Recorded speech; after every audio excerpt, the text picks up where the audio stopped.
scenes of Tetris gameplay have a strobing effect that may affect photosensitive viewers.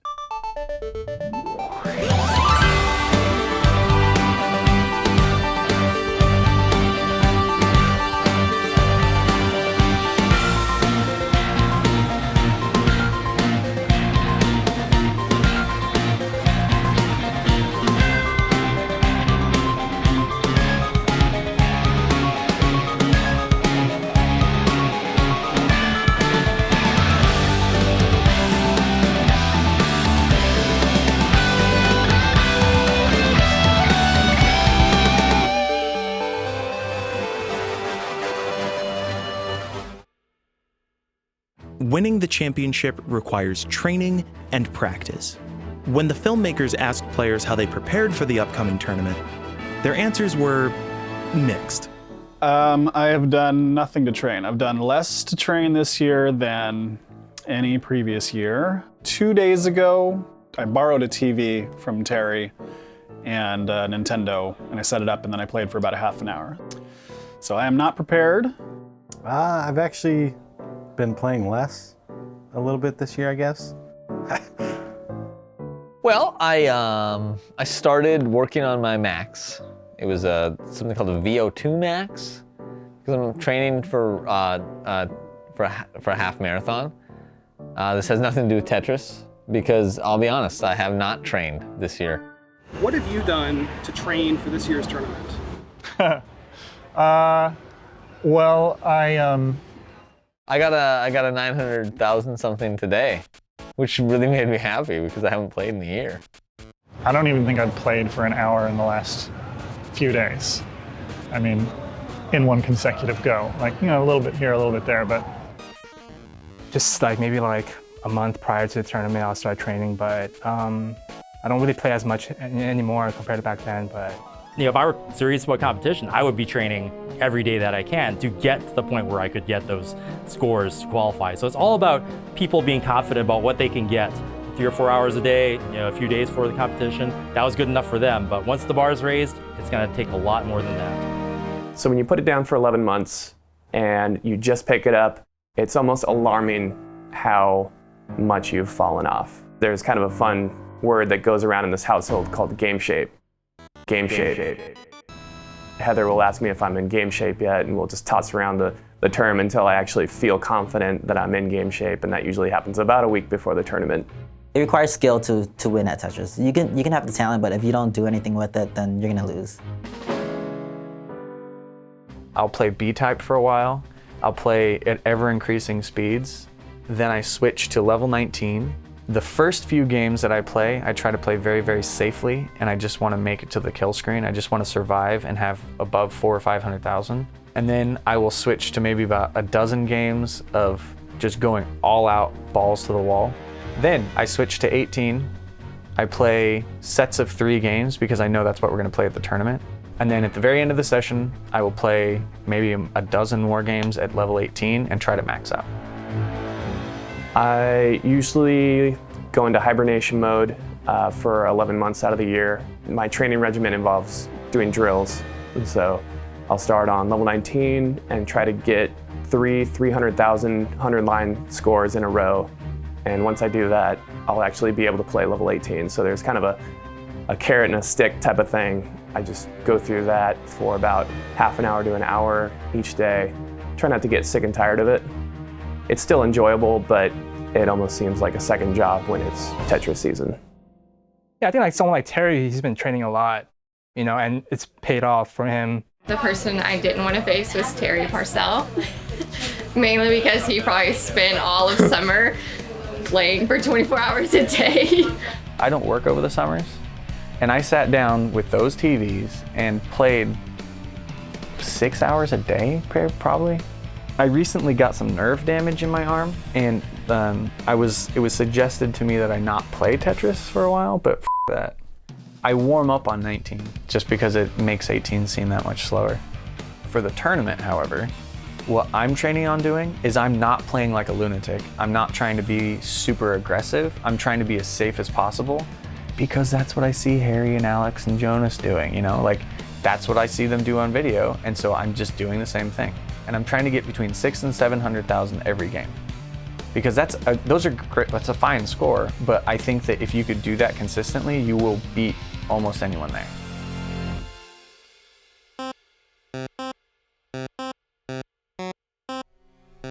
I mean, the thing about Jonas is he's out of all the out of the elite players, he plays, really differently. Jonas is he's totally over there. Jonas throws caution to the wind. He's willing to do the craziest shit and get out of it. I don't know, I guess a little chaotic. Jonas does stuff that's really strange, but there's a reasoning behind it. Often it includes doing things that are really antithetical or seem antithetical to onlookers because they're not used to it. Things like you have a very tall well, but sometimes you have to cover it up for a line or two to get rid of a piece. He thinks outside the box as far as combination burns. Him and Ben Mullen are amazing at sticking a piece in the channel that they know they can easily clean up 2 pieces later, which most people will only burn if it's going to clean up at that moment or maybe 1 piece later. He's done some incredible stuff. He does a lot of tucks where you'll slide in under a ledge. He does a lot of spins. That guy is the most creative Tetris player. He is not scared to put things in places that they don't seem like they should be.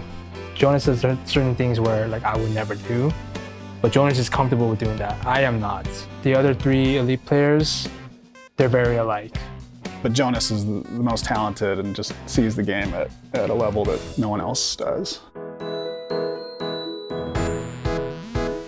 Do you have a name for that, where you rotate it just to sneak it around the corner? I call it pole vaulting. Because that is very unique to you. There's some things that I've studied your games, or the couple that I've seen, and you have a few things that no one else does. That's one of them, and it's brilliant. And it makes perfect sense when you see it. That's just years of getting stuck on the side. Right.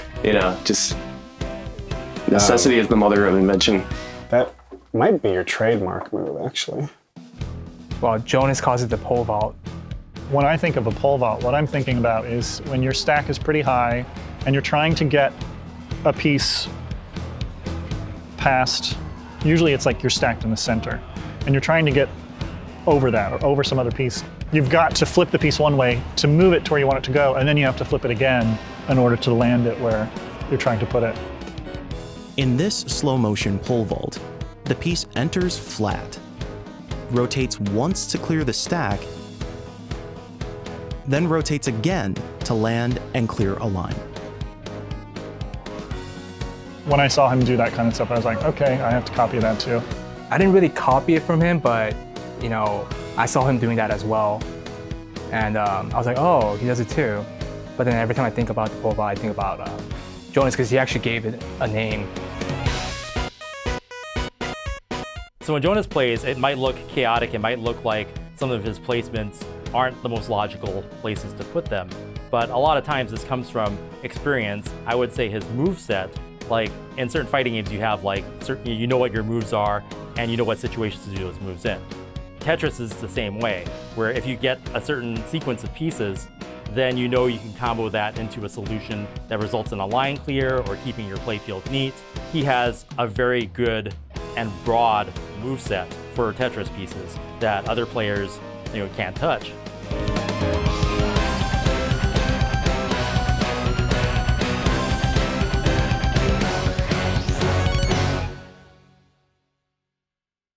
Thinking about a year or 2, I think Jonas will fall down to probably 4 or 5. Harry and maybe even Bo will go past that in a year or 2, maybe 3. Just because compared to everyone else, he plays a little differently. I think that's gonna bring him down. Even though the way he plays is not how everyone else plays, but he's still in the elite class, but I think he'll fall a little below everyone else in the elite class. I'm gonna use the things that Jonas taught me to beat Jonas. I would love to beat him because he's incredible. I've probably mooched more information from the game from watching Jonas than anyone else. And that may be a bad thing because I may not have the software up here to keep up with what he's doing, but I try to emulate his moves because I think I understand why he's doing them. I would like to see if it's his moves that are functional or it's him. that's doing all the winning. You know, is it the moves that win or is it the person?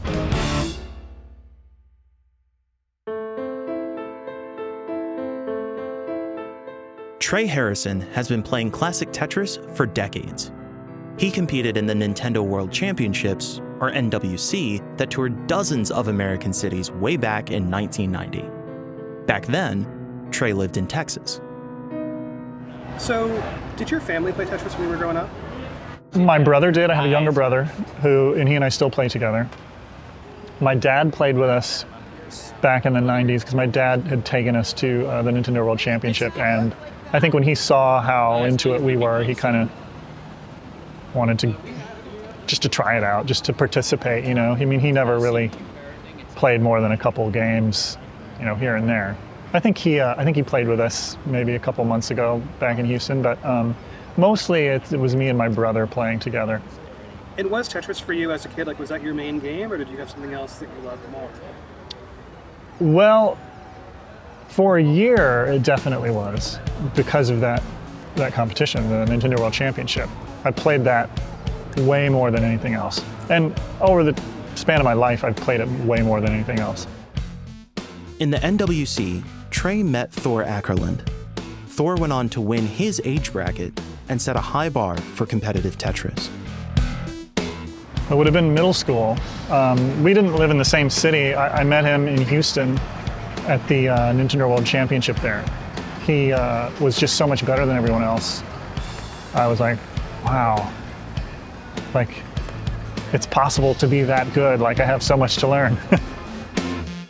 There were only like 4 guys in the NWC who knew about burning. Trey was one of them, Thor was one of them.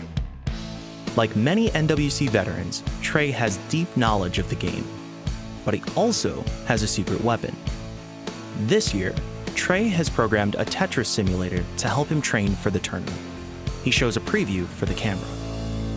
And so you said you've done some special things. Are you willing to tell us what the special things you did are to help you? Sure, I'll tell you. No one else is going to see this until after the tournament is over. Trey's personal trainer can actually rewind the game. The nice thing about the rewind actually is that in games where you f up, you can actually, you know, go back to where and actually figure out where you made the wrong decision. A lot of times, games are lost because you made a wrong choice. And you can go back and figure out, like what choice you should have made and kind of learn from your mistake, you know? It's really hard to do that without a rewind. It's like, unless you're videotaping the game, you can't really go back and see, oh yeah, that is the thing that I shouldn't do next time. So what it does now is it's stacking. I've set it to stack 4 blocks on the bottom row. And no matter what I do, if I get a Tetris or like maybe partially clear away some of those lines, it's going to keep them there. So this will do nothing. And then it moved my hole over here, which is now a new challenge that I have to clear all this shit away in order to get down to that hole there. And then when I get a Tetris there, it will move that out of the way. It'll reposition this somewhere else. The point of this is just to make the game harder. Trey has played in 3 of the past 4 CTWC tournaments. In 2012, Trey made 9th place. Last year, he moved up to 5th place. With all this training, he's a serious contender to win the tournament. And he has a goal in mind. I found Jonas on the internet back in like 2005 or 4. Somehow just found an email address for him somewhere, somehow through the forum, or maybe I even messaged him through the forum. I want to see you play this game if you're this good. And if you are this good, you should record it. Let's put the video online. I made a short little internet video sort of hyping Harry as the greatest classic Tetris champion. And then I started getting some emails from people like Trey Harrison who said, you know, actually there's this guy Jonas who maxed out many years ago. So we met and I saw him play level 19. I was like, okay, wow. He's the best player I've seen in a long, long, long time. So I made a tape with Trey. It was a VHS tape that he put online, and then when YouTube started getting going in 2007, he transferred that video onto YouTube.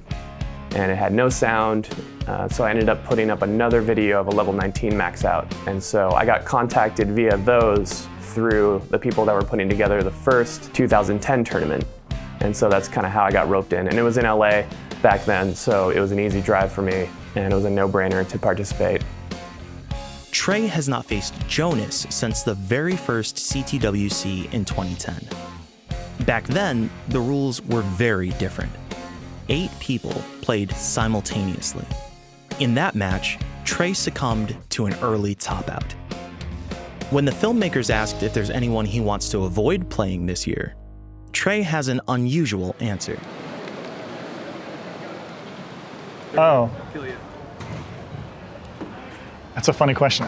Really no one. Like I want to play. I hope I get a chance to play Jonas. Because, you know, that'd be cool. I may have something up my sleeve, we'll see.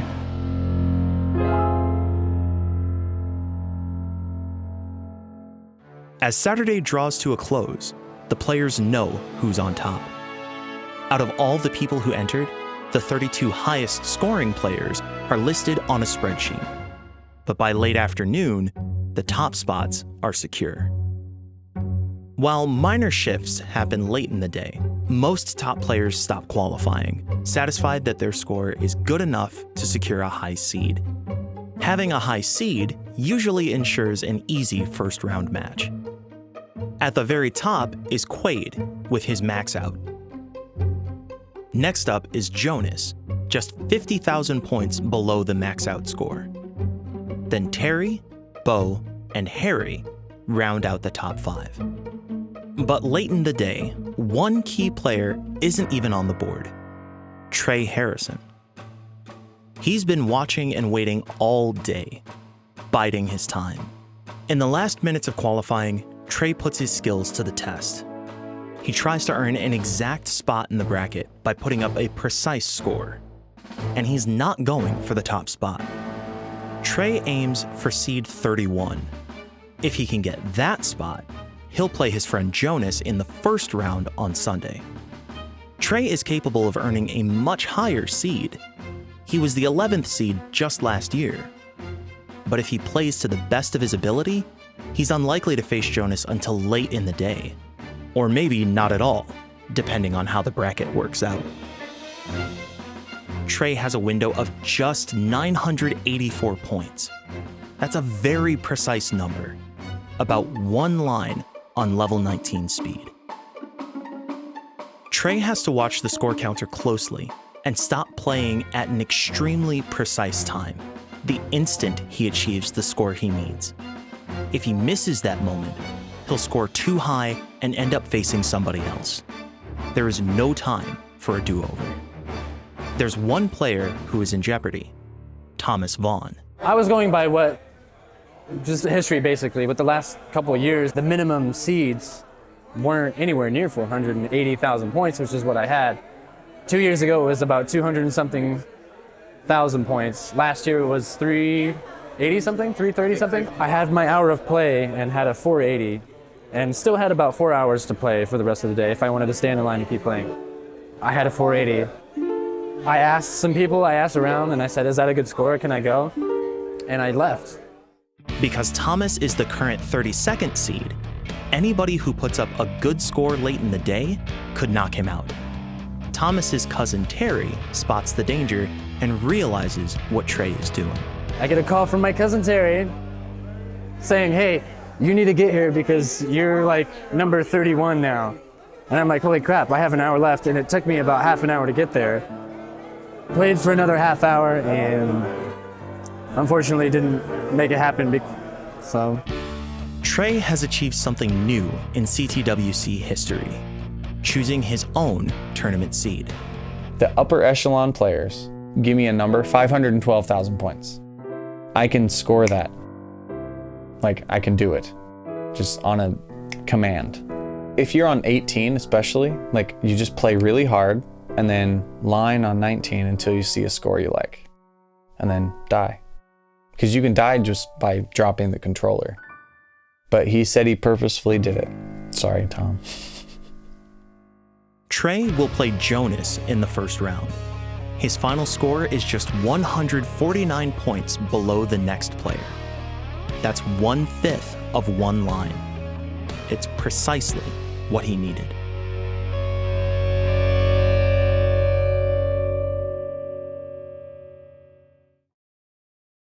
Okay. All right, so like I said, we're going to cycle right through these in round one. So next up in quadrant 2 of the bracket, Jonas Neubauer, the 4-time repeating champion, versus Trey Harrison.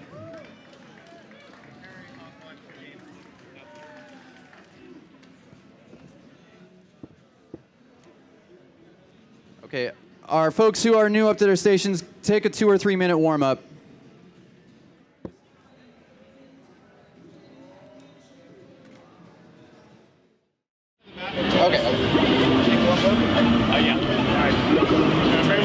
You guys ready? Okay, it looks like Trey and Jonas are ready to start.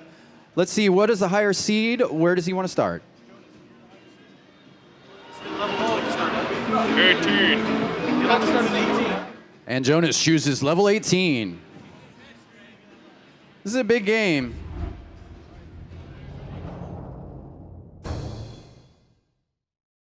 And here we go. Jonas versus Trey. And this, of course, is the, I don't know if you can call him the man of the hour, considering he's the 4-time champion, maybe the man of the past few years. Jonas Neubauer, of course, the favorite to take this tournament once again. And we'll see if anybody can take him down. I mean, kind of an unfortunate start for Jonas, needing burns right away, but you know, with this guy's skill level, I don't think it's going to be a problem. Yeah, you're going to see a lot of great moves by Jonas. He's a master at digging down with just placing pieces in ways that other players don't. He's just a different player and different kind of animal. 4-time world champion, considered to be invincible. He's the one to watch and the one you need to take down if you want a chance at being a classic Tetris world champion. Yeah, and Trey, of course, you know, 5th place last year, seated 31st here might seem kind of low considering how he finished last year, but he did this on purpose.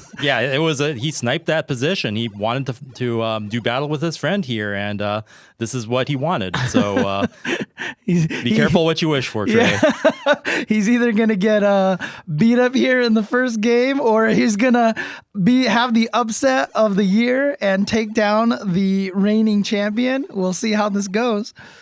Trey actually up by a Tetris here, so it might work out. We'll see if Trey can maintain this lead.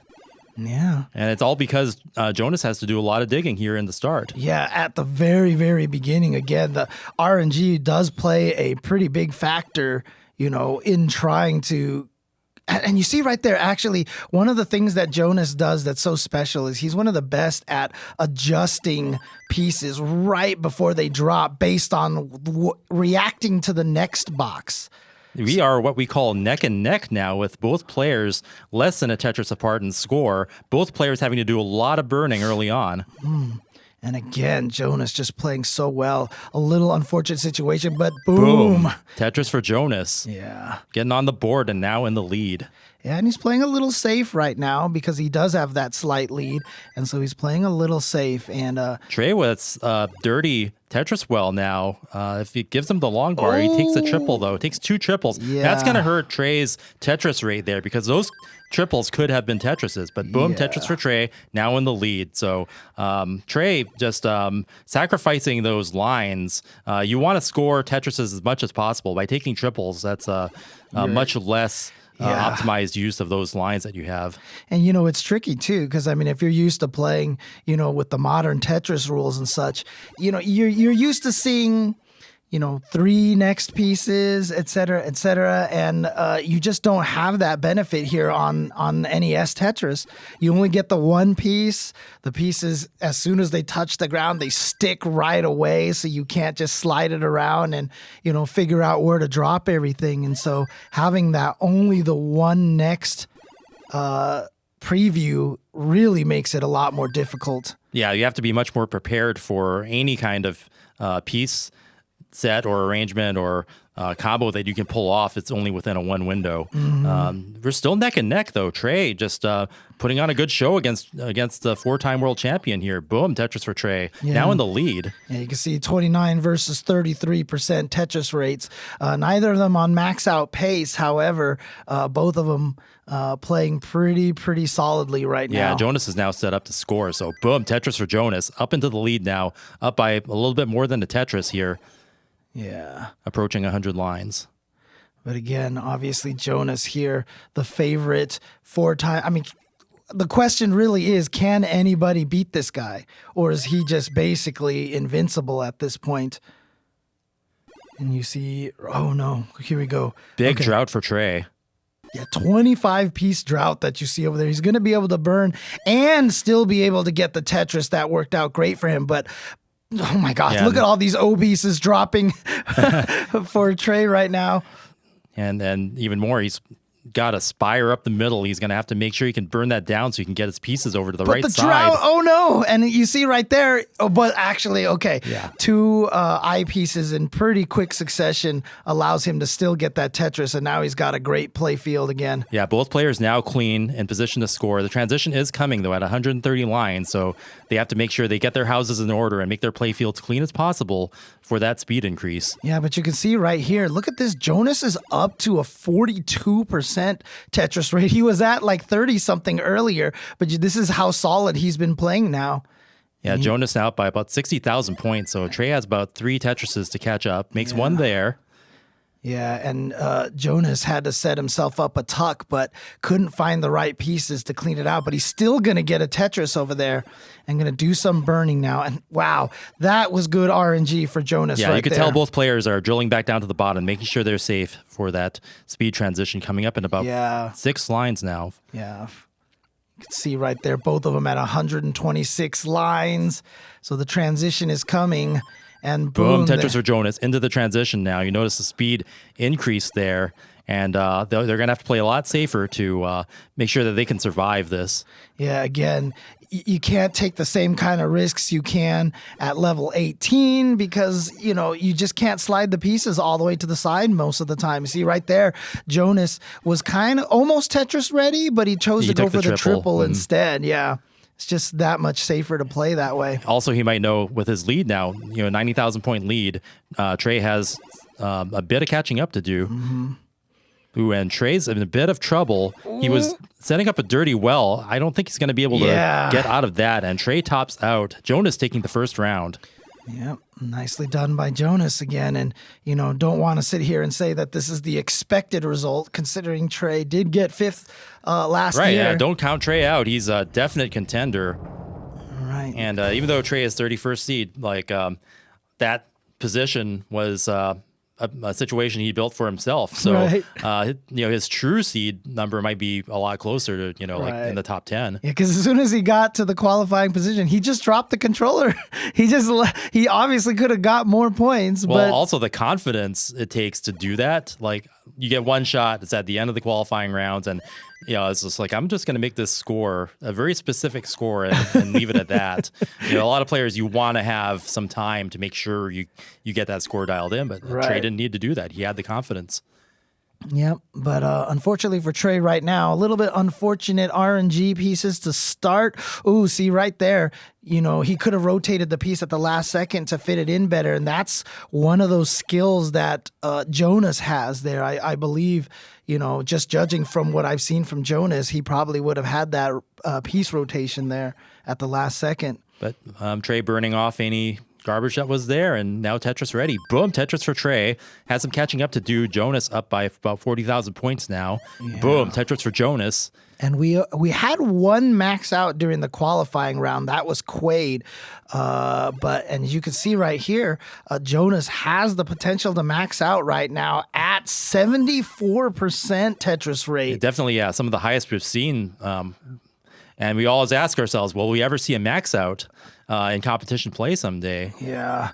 If it's going to happen, I mean, Jonas is probably one of the ones who's going to do it, and he is on great pace right now. But of course, that also has to fall on Trey as well. Trey has to keep the score close enough to keep pushing Jonas to try to maintain that Tetris rate. Yeah, actually, with our competition format, right, both players actually have to be really good for the game to last as long as it does to get a score that high. So, and you can see right now, Jonas having to do a little bit of cleanup, so his Tetris rate did drop only briefly, but back up to 70%. And he's Tetris ready again. We could see an amazing score here from Jonas.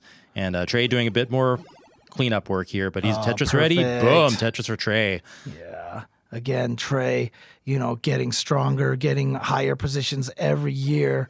And so can't count this guy out right now. Joe goes for a burn over there. Burns a triple, while Jonas uses his lines and scores a Tetris, increasing his lead to 80,000 points. Trey firing back with his own. And yeah, you see right there, that's a little bit of the safety play you saw from Jonas right there. He could have played a little more aggressive and built the stack a little higher, but because the RNG can definitely be your enemy, it's not worth risking sometimes. Yeah, and Trey is being forced to build on top of his well, and now he's going to dig back down and try to open that up. Nice center well set up, though. Hopefully that long bar will come. There it is, and boom. Center well Tetris for Trey. Yeah, dirty Tetris for Trey. And unfortunately, it has a little bit too much of requirements for long bars and L's or J's right now. There we go. There's one long bar, one eyepiece, but he needs another one for the Tetris now. Jonas getting back-to-back Tetrises there. No point bonus like in modern Tetris, but it's still cool when you see the score just go up so drastically. And Jonas now almost at 100,000 point lead. Trey has some catching up he needs to do. Yeah, well, now is the time to do it because Jonas has a little bit of unfortunate RNG, built up a couple of spires, and is still trying to clean through that right now. I mean, at this point, he could choose to maybe try to go for a row 2 Tetris, but he's got the pieces that he needed to clean, and he's out of there. Yeah, he's just building to get his play field in a nicer spot there. And now you can see the well forming back on the right, so he's off to where he needs to be. Yeah, you can see his Tetris rate is down to 51%. He was playing a little safer, but you can see his lead is not that high anymore. He's only up by 50. Well, okay, now by 70,000. But again, Trey having built his Tetris rate up to 45% now. So actually, Trey is right there. Up. Yeah. He's turned that digging in the beginning and has been making Tetrises consistently since then. Look at this, 47% Tetris rate for Trey compared to 55% for Jonas. Yeah, it looks like as Jonas started to play safer, Trey has been turning on the aggression, making sure that every line clear he does can be a Tetris. Yeah, and Trey continuing to put a little pressure on his friend here, and he's going to get another Tetris, Boom, and Tetris he's for Trey. up to 50% Tetris rate. I love seeing Trey here catching up, going to get a burn right there, one line burn. He's Tetris ready again. And Jonas now with a very messy play field, having to do a lot of digging. Trey's definitely in a position to catch up and take the lead here. Let's see how it plays out. A couple more pieces, and Trey can be Tetris ready. Yeah, Jonas with a nice little burn and a clean down right now. Boom, Tetris for Trey. We are neck and neck. Yeah, and this drought right now for Jonas is hitting him pretty hard. Not an eyepiece drought, but just trying to clear through the stack. And Jonas is about to transition here. Not quite clean play field, so we'll have to see how he adjusts to the speed here. Right. He's digging back down. That's a safe, smart way to do it. Wow, nicely done. Oh no, a missed drop by Trey here as he transitions. It's not actually going to come harm him too badly here because there he goes. He opened it right back up, and he plays it safe. He didn't go for the Tetris there, so playing defensive, trying to get back down and keep it really low here at level 19. Yeah, no reason to play super aggressive right now. He has the pressure going towards Jonas right now, keeping up with him, only one Tetris behind. Oh, but he needs some specific pieces right now. Yeah, there's some dependencies there. It gives him what he needs. He opens his well back up, and Jonas takes a slight lead, so Trey's going to have to catch up a little bit. Boom, Tetris for Jonas.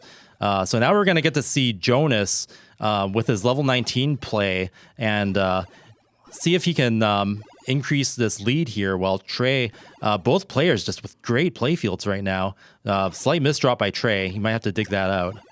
Yeah, he should be able to get through there if he can get the right pieces, but he's got, oh no, a misdrop right there. It's a bit messy. Yeah, so I mean, obviously one of the techniques for Daz is you have to have the perfect timing to stop the piece sliding, and he had stopped it one space a little bit too early. Some nice digging there, though. He's actually drilling back down. Most players would have topped out from a mistake like that, but now he's in position to clear it down. The problem is right now, during that entire time, Jonas has been playing a little bit safe and clean. You can see Jonas there still with the 64,000 lead. And Trey actually digging back down. Oh, this is definitely a nice gritty performance here by Trey. Keeping the pressure on his friend. And boom, Tetris for Jonas. 93,000 point lead. This is a problem now. The pieces. Oh, okay. Actually, that eye piece came just in time. Nice for triple Trey. from Trey. Yeah, he had to cover up his well again, so he's gonna have to burn more lines. No. And some misdrop there by Trey. Oh man, he was playing so well, but again, like I said, you have to for Daz, you have to let go of left or right at the exact timing to drop the piece. And Trey accidentally let go a little too late that time. Unfortunate misdrops causing Trey to top out there, and Jonas is gonna take the match, advancing to the next round. Oh, that's unfortunate. Trey was doing so good, keeping the pressure up. That was an excellent performance by Trey. It was actually very close most of that game. Yeah, going out in a 31st, well, tied around that position over there. But again, kind of belying his skill level because he put himself in 31st seed on purpose. Right, and a lot of people say, like, you come to the Classic Tetris World Championships, you spend like $2,000 and fly to Portland just to get eliminated by Jonas, and Trey goes in there intentionally knowing that his opponent's going to be Jonas. Yeah. So that takes a lot of courage, and props to Trey for putting on a show.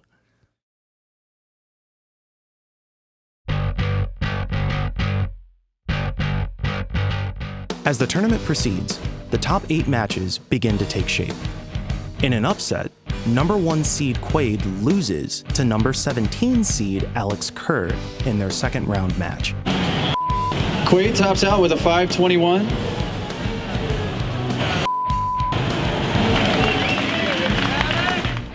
With Quaid out of the running, Alex heads to the top 8. He will face Elijah Markstrom, who also goes by Eli. On the same side of the bracket, Bo Style will face Harry Hong. On the right side of the bracket, Jonas Neubauer has reached the top 8. In the next episode, Jonas will face Chris Brady.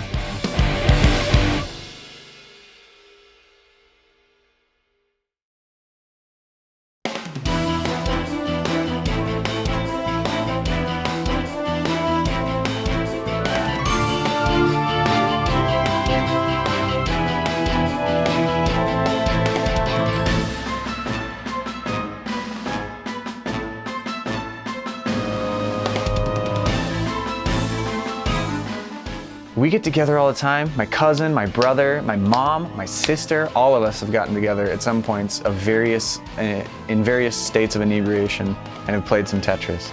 There's a very interesting story, actually, I think I would like to share with you, if I may. I have a cousin who is getting pretty good at Tetris now, but he was not always very good. And my brother and him and I got together in the basement, and I made him a bet that he couldn't get 25 lines on level 19. He got 100 tries. And I would give him $1 less. I bet him $100 he couldn't do this, and I gave him 100 tries to accomplish it. For every try he made, he got $1 less of the bet.